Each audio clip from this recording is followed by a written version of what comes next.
you were nice enough to book a time, and saw that you went to Penn, Penn State, and you've done a couple things. I don't know if you've had a real job. I don't think you've had a real job since school. Have you? If you consider being a cashier at a pizzeria for 6 months a real job, then that was my only real job. But other than that, not really. No. was was that like right after school? It was when I was in what was it? My first year in college. I was a freshman. That was my freshman Oh, summer. no, Yeah. no job in school counts. No, of course not. Well, I was probably on some other substances while I was working. I was at a gym and I was getting a workout in as I was working. So I don't I don't consider that real work. Yeah, definitely not. And so then, like after school, you didn't get a conventional job, and you just jumped right into it. What made you decide to do that? Because most people don't. I mean, I didn't know you could. That was even a choice. Yeah.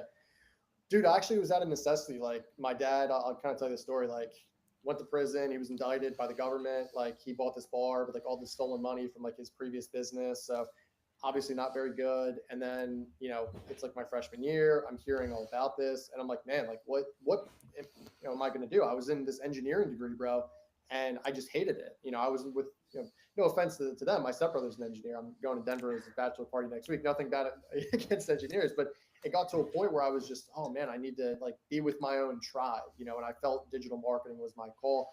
Read a bunch of Gary Vee's books, the whole thing, and really just started loving it. And I actually got into my own podcast my sophomore year, which was pretty interesting. So that's kind of the genesis of my whole digital marketing kind of career. And then I was a sales intern at Momentum, did some cool stuff there, made partner, bought equity, and pretty much I run my own side of the business currently. So it's a beautiful thing. It really is. Yeah, I never like really did social media. Like I remember I like took a trip to Spain, and like someone's like, "Hey, did you go to Spain?" I was like, yeah." He goes, "Oh, you didn't post any pictures." I was like, "Well, I was like wanted to be present." And this is when like Instagram just got bought by Facebook. So whenever that was, and it was still mostly pictures, but I mean, now it's just like crazy like how much people are posting and doing everything. It's just like such a saturated market versus when you started, it was just like, post a picture of having a good little night out in a college town, and all your friends like it. Oh my God, you post a steak that you just made. People are like, oh my God, that's the craziest thing I've ever seen. Now it's like people are posting the most outlandish stuff, and it's like, oh, kind of mid. It's so oversensitized or desensitized. I feel it's like this great content is like we expect so much now. You know what I mean? It's Mhm. it's pretty wild, the expectations. Yeah, I mean the bar has risen considerably. Like if you don't have A plus equipment, your content isn't even going to be shown, or someone's going to see it and be like, "What is this fuzzy content?" Like basically, I mean, it seems like just like 3 4 years ago, like if you just like were posting videos, you were ahead of the time. Now it's like you need good camera, great audio, editing. There are like some people out there that I see, like who's that one guy who does like the quick videos in New York? Was it the Davis Clark guy, the locked in Yeah, guy? yeah, He yeah. just like whips out his phone, and I mean, he's got like a lot of people. But, like nowadays, if you have like a business or any sort of brand, like you really need to be like top notch on all the content that you're producing. Are you still like seeing that, or is there any sort of like difference from when, like, in terms of production, like that you've been seeing that's been having success? Like, do you even need that whole team now to get started? I think about it like as like shining a dog turd. Like at the end of the day, you can only do so much, to a piece of crap. I mean, at the end of the day, like if it really all boils down to this, like if the content you're posting is good, like the actual source value, then sure, you can get away with like not having the best microphone, not having the best camera, editing, all that stuff. But if you have all that stuff and you are still posting stuff that just isn't that good, you're still going to get somewhere because listen, you have clear, audio and clear, video and stuff, and if you're a good looking person, man or woman, sure, that's going to help with as well. That's going to start attracting, more followers. But if your following is going to drop off and they're very quick, like their BS meter is very very high, to say, oh, this guy's full of it. He doesn't know what he's talking about. Unfollow. You know what I mean? So I guess it all goes back to, the overall content. You know what I mean? Because my stuff sucked. Like when I first started, dude, I was so bad at like just making Instagram videos and like YouTube videos. Like I would be stuttering. I would have to restart. I don't know if you know loom.com. That's how I made all my videos and stuff. I still do kind of self-admittedly, but it's like you gotta just suck first and see what you need to improve on. If it's like your overall tone, what is it, storytelling, whatever it is. But I feel like people just need to start, and they're so afraid of like just actually starting and gaining that skill. So I don't know. That's my 2 cents. Yeah, I mean, there's definitely like tips and tricks that you learn along the way, such as like, hey, you could just record one thing at a time and then mash it all together. You don't have to have like you don't have to get it perfect with one take. Like, oh, I need to talk for 30 seconds straight. You can do like 3 seconds, 2 seconds, 5 seconds. That definitely makes it a lot easier if you're trying to like convey a specific message. Sometimes I just like whip out my phone and just talk and post it. I'm just like, whatever, let's see what happens. I've gotten to the point where I just don't even care anymore. Right. And in the beginning, you do care because you're like, oh no, like are people going to judge me? And you post and no one likes it anyway. So who cares? And probably no one saw it. Dude, it's so crazy. Like I remember when I was even in high school, I would be like the social media guy, whatever. And like people in my friend group and like people that like kind of knew me, but they know me from social media. They're like, oh, like that's Sean Cat. Like, well, what's he doing? Like social media, like like, you're not posting a selfie. Like you're posting business stuff, like inspiration. Like I don't want to follow that. But then as time goes on, like you're actually oh, like I was developing a skill. And, like you're going through that period. So I don't know, man. It's really important. I think. I mean, especially with what you and I do, you just need to attempt it. And like Alex Ramosi says all the time, there's so many people out there. It's just really providing value. That's really what it comes down to. Is your stuff helping people, and especially my business, trying to provide as much actionable content as possible so people can follow me, and that's what I'm known for now. And I can start to sell clients and stuff. So that's my content strategy. Like I don't need a fancy camera. I don't need a $10,000 mic and camera and all this stuff. It's really just, hey, let's get down to business. What's going to help people grow, and really go from there. Yeah, I mean it's hard just to get rolling. But yeah, I'm still, I don't know if I'm like a skeptical person, but I have like a theory. I'm like, I think something's gonna happen with like all these people that are like popular on social media in the next like 5 to 10 years. I believe, I don't want to say like the truth is gonna come out, but I think a lot of people are starting to get exposed a little bit, especially the people who are like early in the game who like didn't adapt and were like doing the like little tricks for the algorithm. But I believe like things are getting smarter now. They're just like, hey, we have like the audience and people want to see good content. Like Netflix comes out with a show, they want to put out a good show that people actually watch. They don't want to come out with something and people not watch it all because otherwise they're just going to burn through cash, especially in that sort of business where you're making shows. Making shows is really expensive. I don't think Yeah. Apple's turned a profit on Apple TV or Apple Plus, whatever it's called yet. Yeah, no, they're still down as far as I'm concerned. The interesting thing about that, I was actually thinking about, Dan Bilzerian. I'm sure you know him. Back in the Oh day, yeah, the beard guy dude is who's like banging a trust chicks, shooting fund. guns, playing poker. You know what I mean? It's people like that, the Ty Lopez's of the world. It's like, do they even need to post on social media anymore? Like they have so much money, or at least I think they do. Like, they've made all this money. I think what's interesting is there's an account. You ever follow Ball Busters? Yeah, they came across. I started following them. Yeah. That's such a funny account. To your point, I don't know if you were going like that severe, like, oh, they're going to go to prison or like they're going to be locked up. No, I don't think they're gonna go to prison. I'm just always like, if someone's so like super, super, super rich, I'm like, why are they like wasting their time with this content stuff or these course stuff? Like, because the people that are like actually like verifiably rich, none of them are like doing that at all. And like I've read like all of the Berkshire letters, like, and they talk about like the same tricks. The same tricks have been happening since the beginning of time. They're just like, well, if someone was so good at this, why do they have to teach you how to do this? Why wouldn't they just keep doing this? Like LeBron James plays basketball. He's not teaching people how to play basketball. He just goes and plays basketball. Right. That's a So good that's point. my thing. I'm just kind of like, I don't know. Like I've had some people on the podcast that have a decent following. and I was like kind of interested, and I like paid for things. I was like, this is not good, not worth it. Uh, but I just did it because like I was kind of scared. So sometimes you got to just do things that scare you. I was like, what's the worst that happens? I lose a little money. Yeah. Well, and you know, kind of their philosophy too. Like people like Grant Cardone, for instance, right? Like he is going to use social media because that's like his bravado. He's very, extroverted, obviously. I'm not a big fan of him. I mean, if you go down like all of the YouTube videos, there's a guy named CoffeeZilla who's fantastic. He goes in like all these, conspiracy theories, stuff like this. I love Coffee. Coffee's awesome. And the thing with Coffee is he goes on this like whole long diatribe of Grant Cardone, essentially like Cardone Capital. It's like a whole embezzlement, Ponzi scheme kind of thing, right? And it's just like for Grant, he needs that like social media to kind of feel connected to his audience. And listen, some of his stories, like he's on yachts, like he's half well spoken guy. So for him, it's going to make sense. But it's interesting, like Tony Robbins of the world, all these people. It's kind of cool. And I was thinking about this the other day. People like, what if Jamie Dimon was to come out and like start making content, stuff like that, right? Like just that.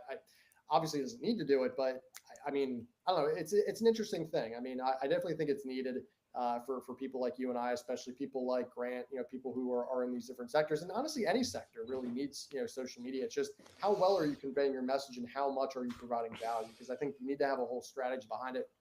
Jamie Dimon's not going to come out tomorrow and start posting a whole bunch of nonsense, and people are like, well, what is he doing? We need to find a new CEO.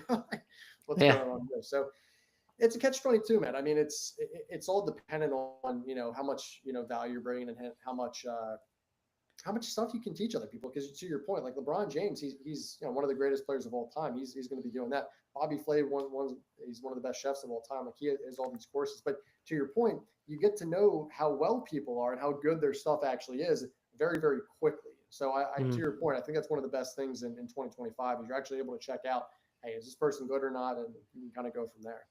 Yeah, I feel like we've seen it really flourish like in the golf scene. Like seeing like the pros like actually like give tips. Like Bryson DeChambeau is obviously one of the top ones, and Minwoo, was it Minwoo Lee? Yeah. Yeah, like they're like giving like real golf tips. Like I'm watching, like, all right, this is like legit. Like I don't have to like go find some guy at a club and like have him watch my swing. I could literally like go online and watch like the best teachers give a lesson to someone who's paid $2,000 for that half-hour lesson and watch it. And that's super cool. It's just, I don't know. It's weird. I'm in the financial space and I've just like came to the conclusion like, hey, like I don't want to be giving the same advice as like the financial influencers, because in my opinion is a lot of the financial influencers are preying on people who are in pretty bad circumstances. Like, hey, sign up for this credit card consolidation, sign up for this to get out of debt. And I was like, you know what? That's not my people. And those are the problems I don't want to be solving anyway, because unfortunately, the people who have those problems don't want to invest in anything. They just want everything for free. And the way the financial influencers are getting the money is through the affiliate links. So basically, whenever something closes, they're getting a percentage, but then they're giving financial advice. But it's like, where does majority of your wealth come from? Yeah. And it's also like you want to solve problems that pay better. So you want to solve richer people's problems. Like it's a volume game if you try to do what you just said. So, and that's something I want to ask you too is like, how do you differentiate your own content in the sector you're in? Because I know so many like finance gurus, whatever, like what's your whole game plan? I just attempt to talk about things that I don't see other people talking about, which I met with someone and they're like, well, you need to like, for social media, you have to like borrow content. Like if you see someone else doing something and you see it gaining traction, like I don't want to say the word steal, but I mean, maybe paraphrase their content and make it their own. Um, I mean, for my content strategy, I don't have the best one, but I do like talking about like current events and like more sophisticated market strategies, or like telling stories like from books that I feel like people should read, but most people probably aren't going to read them because they're investing books and they're really boring. And a lot of them were written a long time ago. So the Yeah. voice is literally like 1950s or 60s people. So it's like super boring and ultimately just trying to tell stories. Like I posted a old video about Allen Iverson and how he did that deal with Reebok, and he like deferred a lot of his money, and then he like finally got it when he turned 50. Otherwise, he would have been broke forever. I thought that was like a pretty cool story that like I stumbled across. Like little things like that. Or the first billionaire in America was Howard Hughes. Like things, I Yeah, don't know, things that people don't know about. I love that movie, The Aviator. I've probably watched it like 20 times minimum. I gotta check that out. I haven't seen that yet. Hand The raised, but Aviator with Leonardo DiCaprio. nah, man, I gotta see that. Yeah, yeah. Howard Hughes was the first billionaire. His parents passed away. He was like in his 20s, and he inherited uh, the company that did drill bits in Texas. But then he was like went and made movies, and he basically modernized aviation. Hmm. Yeah, that's crazy. I gotta check that out. Yeah, it's funny. My dad was a financial advisor, and it just he was. Yeah, I think he's like what, like 55. He is probably he's one of the funniest guys I know. I mean, he's so I don't even like if you interviewed him instead of me, I don't even know if you could air his show just because he's so like outrageous. Like coming from such like a buttoned up corporate background, he's so like just completely out of pocket. I mean, some of the things I've heard him say, like it's just funny. Like he comes from such a buttoned up world, and now to where he's actually writing a book about what he's done, and he's a general manager at this bar. That's what he does. He's not Mhm. like a financial advisor anymore since he got locked up, but dude, it's just crazy. Like if he was on social media now as a broker, he'd be the top dog for sure. I mean, he would just have just the way he talks and just his personality is one of a kind. It really is. But yeah, it's interesting to think about too, like how talking about golf, how things are going to progress, like with AI and with social media, especially Mhm. because I'm a big fan of Grant Horvat, if you know him, and I know DeChambeau as well. Bryson's great. And the thing with Grant that was pretty interesting is and I don't know, I wish I had it for you, man. I completely am blank right now, but he actually uses like an AI tool to help analyze people's swings, which I think is just like crazy. So he can put in like a piece of code of like, hey, if like the wrist is down, if the wrist is up, like he has all these different inputs, and he can actually say one way or the other, like, hey, this is what's going to fix your swing, or what's not. And it's like, Oh yeah, I just did oh, that in the Chat GPT the other day. yeah, I just went to like an indoor range. I uploaded all my numbers, and it said this is most likely the issue. I was like, all right, I'm gonna just work on that one thing, and it was the simplest thing. It was just like your hands are too far forward, probably at address. Just okay, something as little as that. But like with the golf swing, there's just so many variables. You got to start with like, what is it most likely? What is most likely the issue? It's like, all right, this, because I mean, yeah. you change one thing and it changes everything else. Literally everything else. I'm actually starting to get better at the game. I played when I was in high school, then I broke my ankle, and I potentially was like going to go to a D3 college, get a scholarship, and I was away from the game for a long time. I actually dipped my toes into martial arts like jiu-jitsu and Hmm. Muay Thai. And then I'm like, you know what? It's probably not sustainable. Like I had my fun doing that, but I want to get back to golf. So I'm like a 14, 15 handicap right now. I'm trying to dip back down to like under 10 by the end of the summer. And I'm in the same boat as you are. It's like, I kind of think this is what it is. Like, I don't know. Like it's a guessing game kind of at this point, but you kind of got to like throw a dart, see if it sticks, and reevaluate, how that one little thing impacts everything. Cause yeah, I love the game. I mean, it's pretty crazy. So Yeah, if you have the data, then you could just basically upload it. And then like it's crazy. Something I'd never heard of. Like I saw a picture of Xander Schauffele's like putter, and it just had like lead tape all on the bottom. So I like went down this rabbit hole. I started asking like Chat GPT. I go, hey, how does lead tape? They're like, oh, lots of pros use lead tape. If you put it here and here on your driver, it helps promote this swing. So if you have a slice, put it here. If you have hooks, put it here and see how it corrects. And I go to my wife. I go, how come no one talks about this? She's like, you can't buy new clubs if you know how to do this. I was like, it all comes down to marketing, which yeah. is the line of business you're in is helping people get their message out there. Now, is it just purely digital marketing that you're doing? Yeah. Yeah. So pretty much like our main services, social media management, web design, ads, Google My Business Management, stuff like that. That's the core of what we do. We also have a roster, Josh, of about 500 techs across the United States who can go out. Like if you and your wife, I don't know, before you got married, like maybe an engagement shoot, stuff like that. And then if you have a real Mm. estate property, go and do a virtual tour. If you have studio. Hey, let's do a music video with this up and coming artist. So that's actually the most fun stuff that we do. And there's a new kind of service that we're offering, like an FPV drone video. It's like a drone the Hmm. size of my fist that goes up and down and through certain crevices and stuff. That's one of the most fun things I'm actually looking forward to scale this year, because that's getting a lot of pop as well. So this little drone just like follows someone around. It's like a little ball in the air, like a little what is it? The golden snitch, but it's like a Pretty camera. much. Yeah, it's out of what is it, DJI? There's a million of them, but essentially the whole thing is, right. Let's just say if you have a restaurant, right, Josh's Mhm. Burgers. Let's make something up, right? And you're like, oh, let's do this cool drone video. So what would happen is you would kind of like, you would have someone open the door. The drone would go through the door, very very low, obviously, right? Like at my height or someone else's height. It would go through the counter, down through the kitchen, maybe go through like a little window or something, go back and like, go through like people eating the burgers and whatnot. So it's pretty crazy. I mean, the fact that we have that technology is pretty revolutionary. So we're doing it for like, commercial businesses, residential businesses, stuff like that.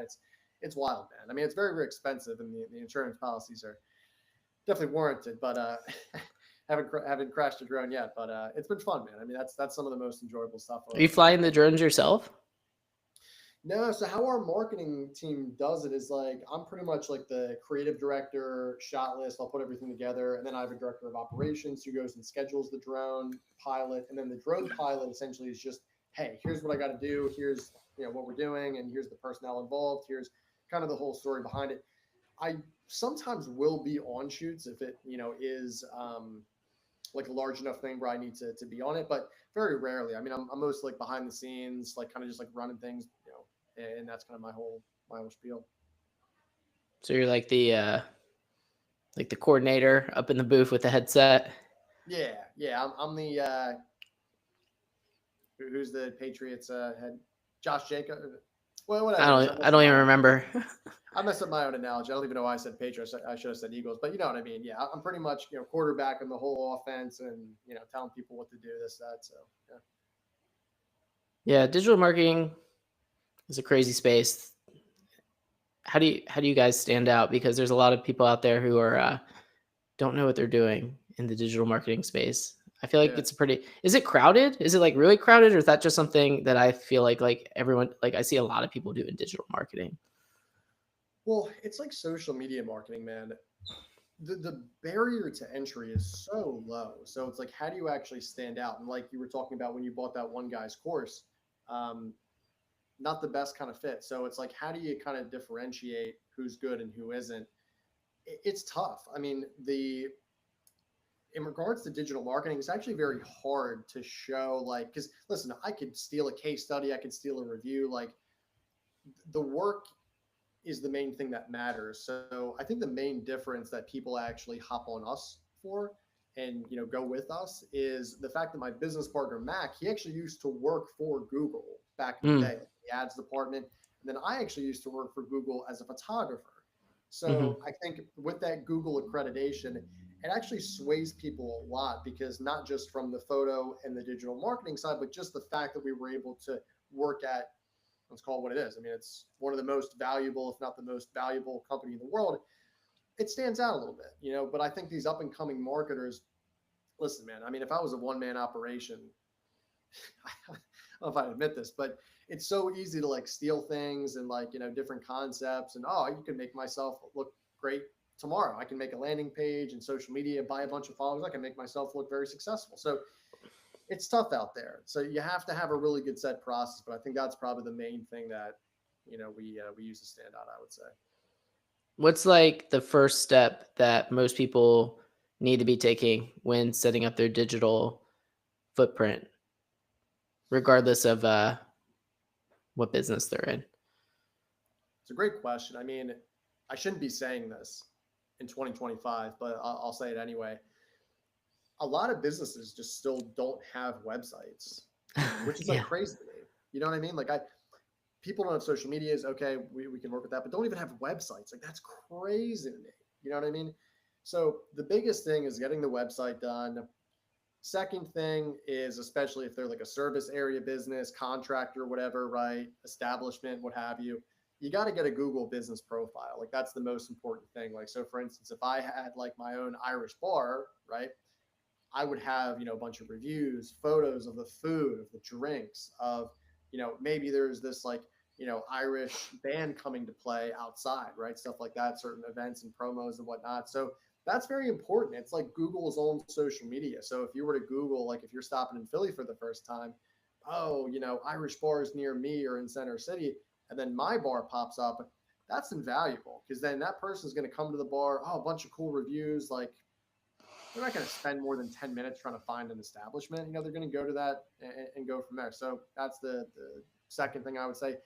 And the third thing is, we talked about it earlier. It's the social media, man, especially, you using the example of a bar, how cool it's going to be, especially if it's like a traditional Irish bar that cares about like football, soccer, cares about Irish rugby, that, all these different events, stuff like that. My dad used to work, Josh, at this bar called Tir na Nog, which means, I forget what it means in Gaelic, but it's like, I forget what it is. I'll tell you after the show, but once I find it. But they're doing Irish rugby, they were doing all these kind of things, UFC events. And it's like, it's so powerful to have that on video, to put it to, Meta and to put it on TikTok. It's really invaluable because they would fill out. I mean, that whole place, there'd be 500 people there. You know what I mean? It's a pretty large space. So to be able to have that capacity and show it off, the people that are big Irish, soccer and football fans, dude, it's crazy. So those are the three things that I would think, if you're just starting off, that's what you need to have. And you can ultimately, really start to scale and grow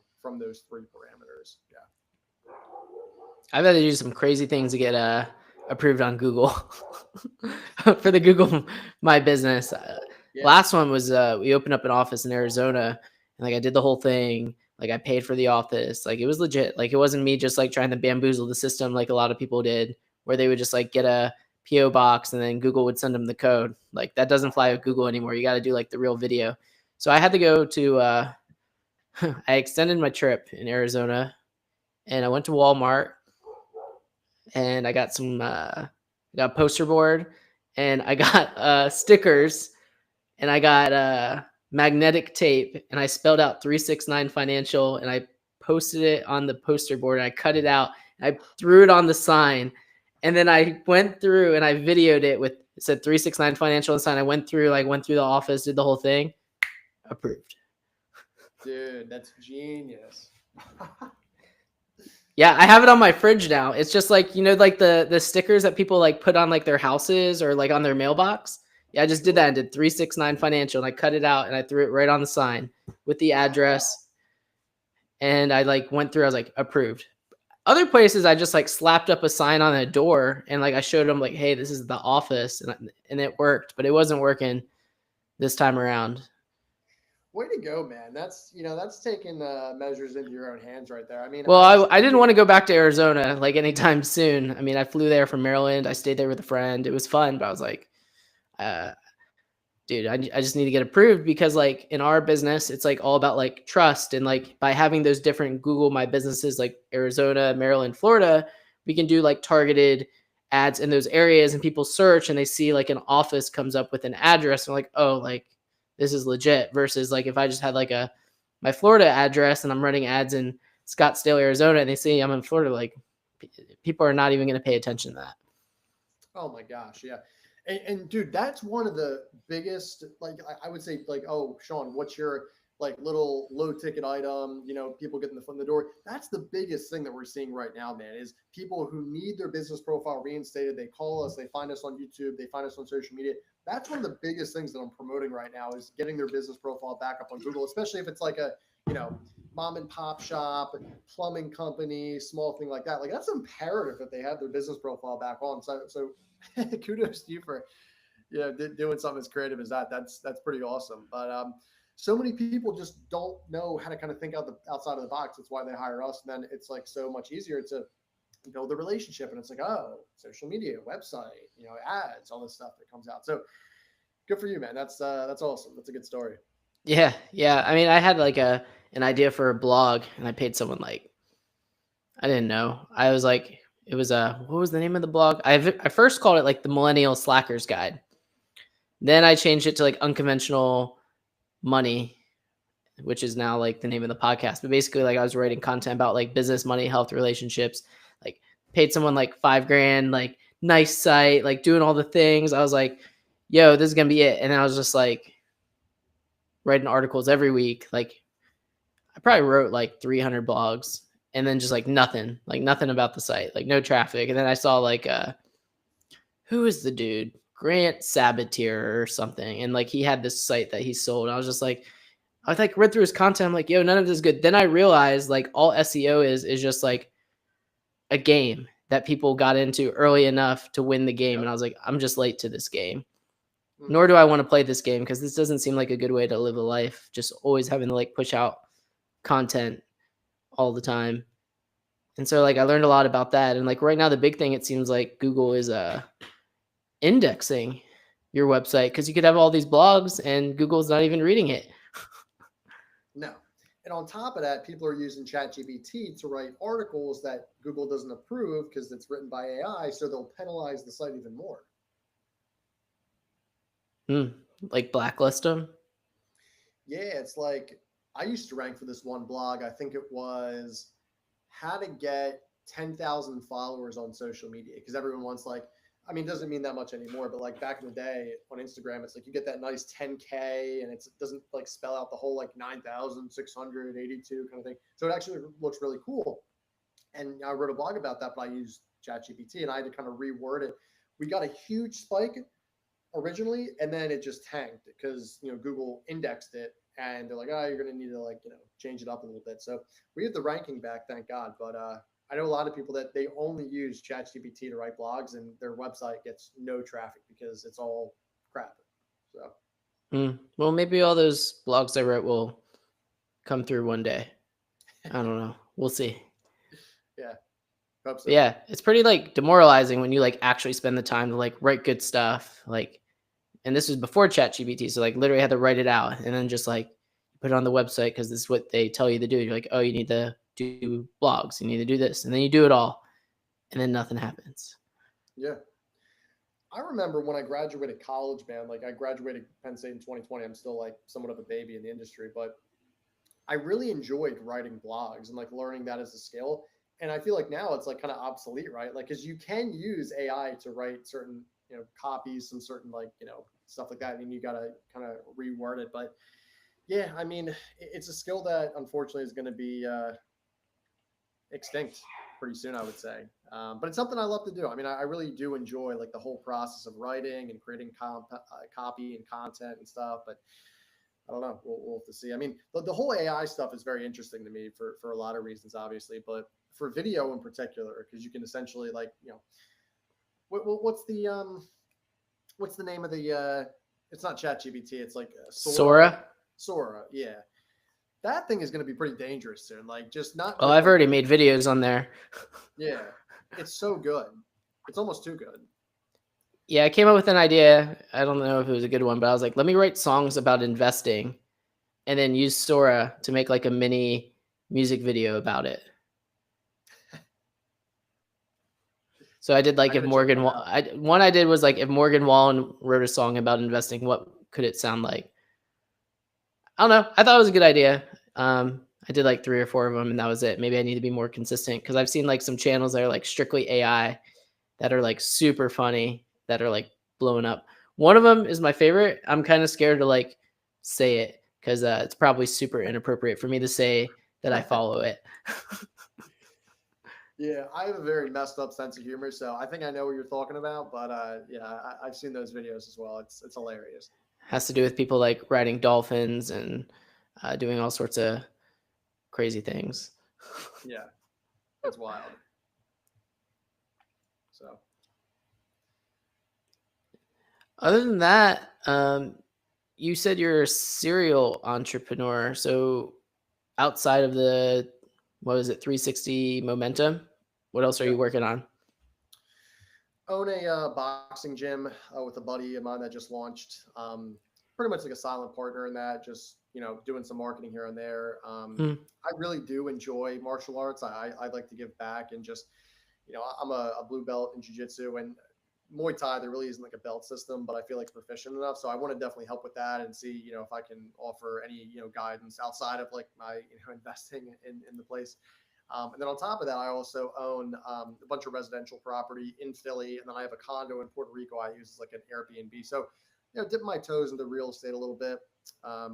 Want to try to, because it's nice too with the 360 stuff, because it kind of ties into real estate and vice versa. So I do know like a handful of agents, investors, stuff like that, brokers. So it does work very well. I try to keep whatever I'm doing in my other life tied to somewhat of what I'm doing in my professional life. So it's fun, man. I mean, I don't know if you dabble in real estate yourself, but it's very different this year to where it was in 2021 and 22, where I bought a majority of my houses. It's literally Mhm. day and night.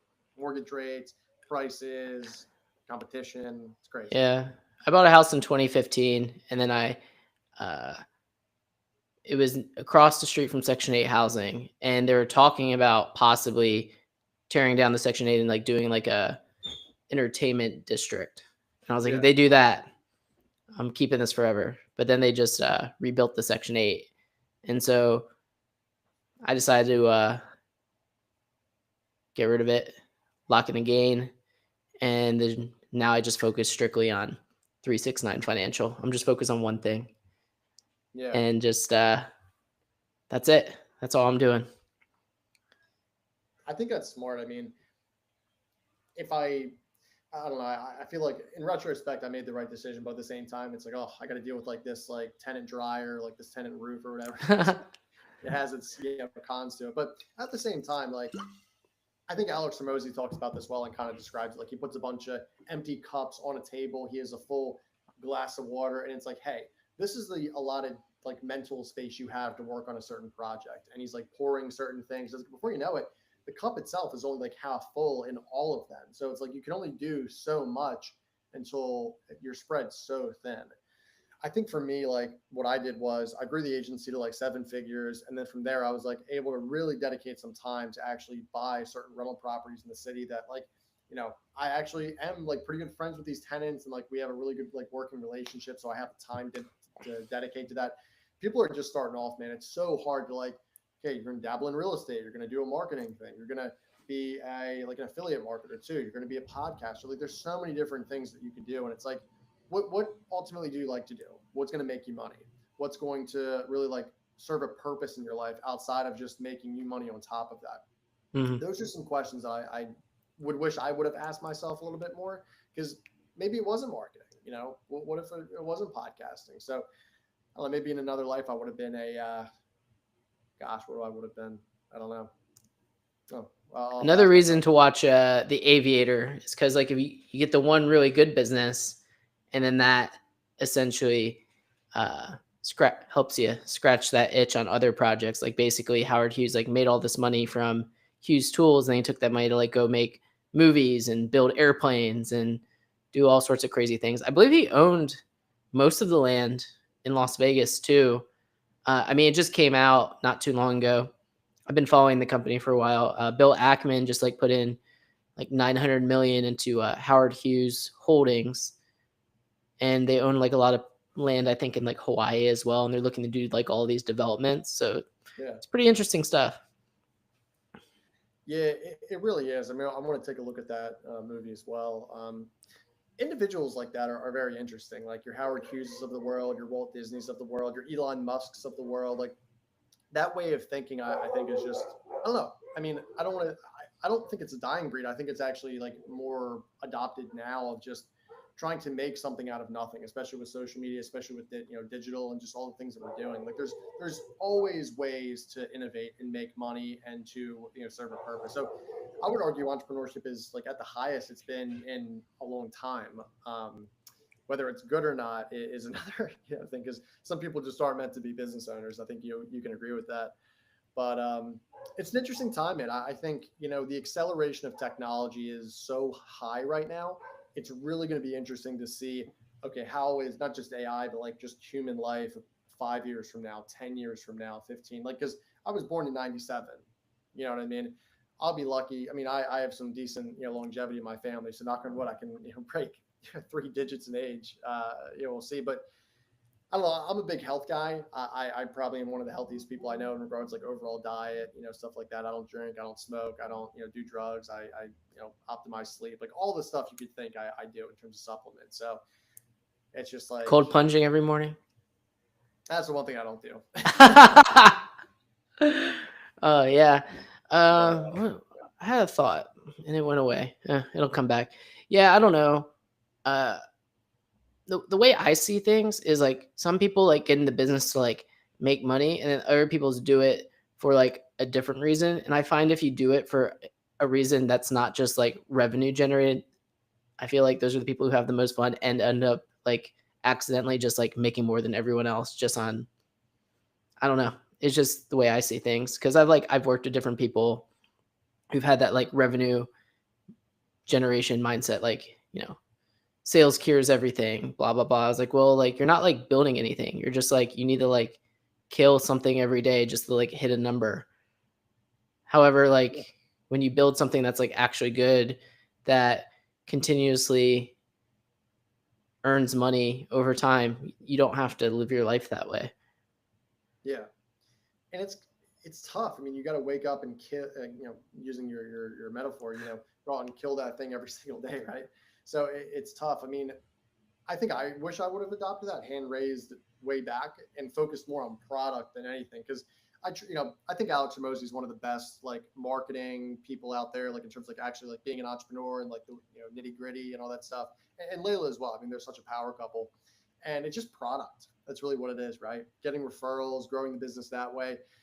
Because it's like the Grant Cardone thing, right? And like I've heard, I don't know if you bought Ty Lopez's course, or I'd be interested to see which influencer you did buy, but it's like they got to sell. They have to sell so much now because their product is just completely terrible. It's so bad.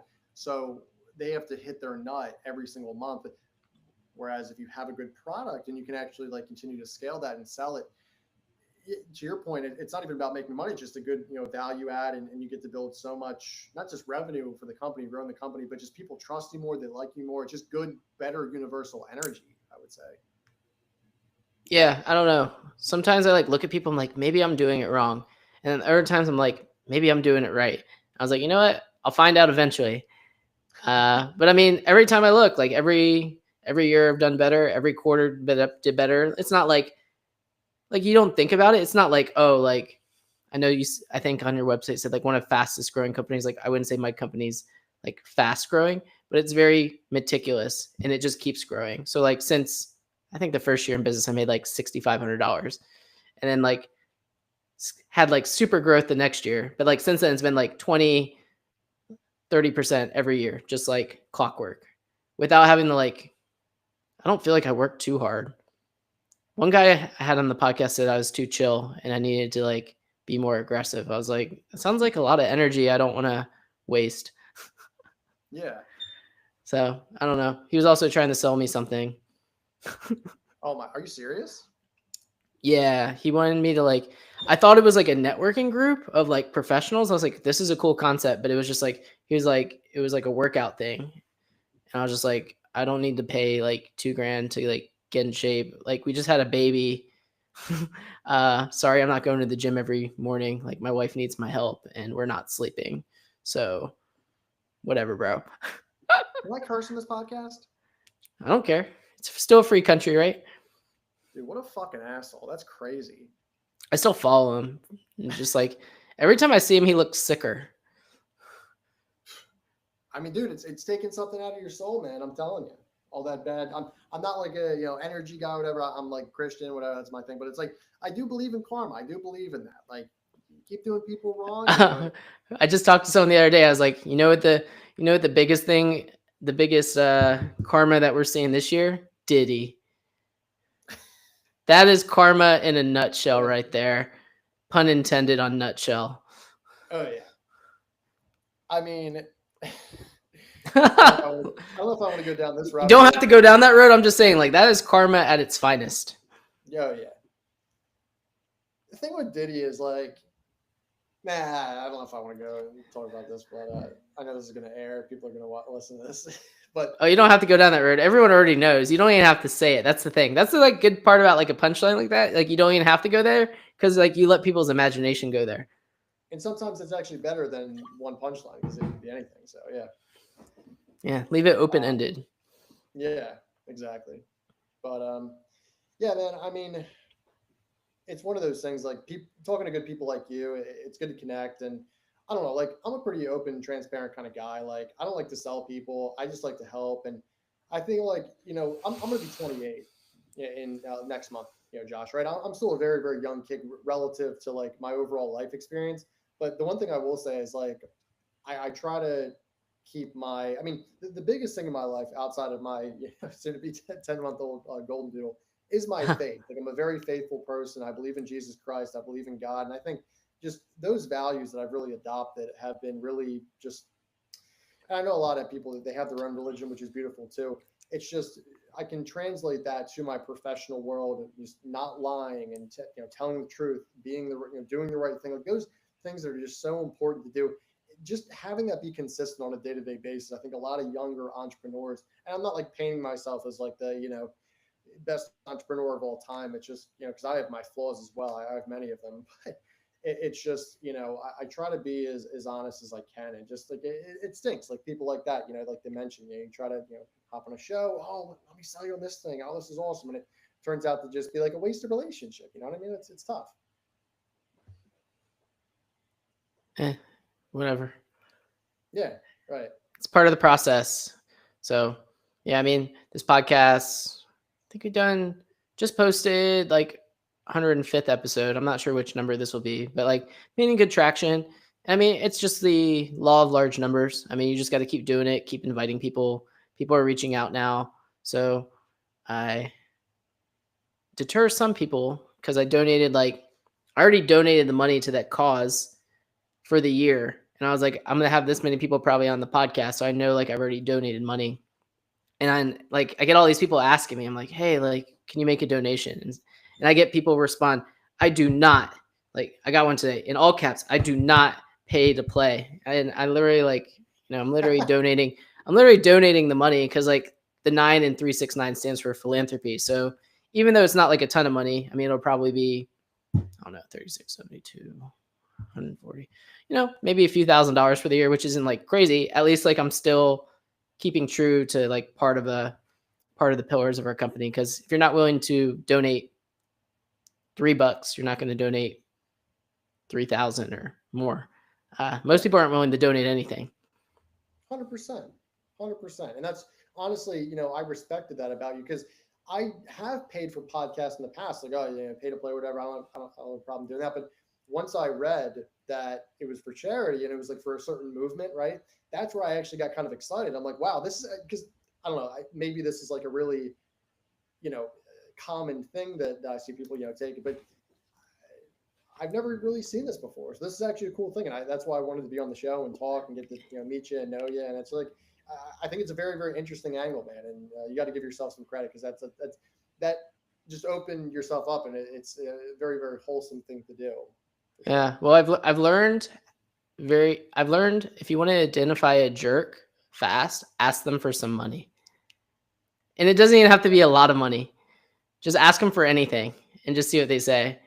And I've just learned if you like, I mean, it's the same thing in business. Like people are like, I want a free console. I'm like, well, sorry, the console's $36. And if you hate me, I'll give you the money back. They're like, no, I don't do that. Like I had a guy who had, I mean, I don't know if he did. He claimed to have like $5 million. He's like, why don't you take this bull crap fee out of it and let's meet? And I was like, sorry, dude, this is my fee. If you're not willing to pay $36, you're not going to probably want to pay anything.